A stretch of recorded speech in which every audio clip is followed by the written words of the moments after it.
6 দফা দাবি আদায়ে ঝিনাইদহে অবস্থান কর্মসূচি পালন করেছে স্বাস্থ্য সহকারীরা।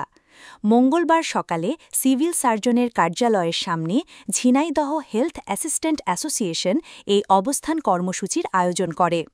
ঘণ্টাব্যাপী অবস্থান কর্মসূচিতে দাবি সম্বলিত ব্যানার, লিফলেট নিয়ে জেলা ও উপজেলার স্বাস্থ্য সহকারীরা অংশ নেয়।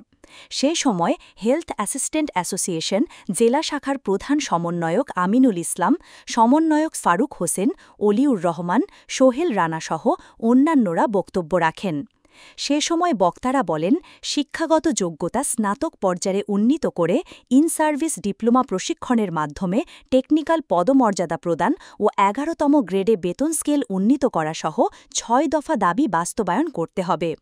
দাবি বাস্তবায়ন না করা হলে পরবর্তীতে আরও কঠোর কর্মসূচি ঘোষণা হুঁশিয়ারি দেন তারা।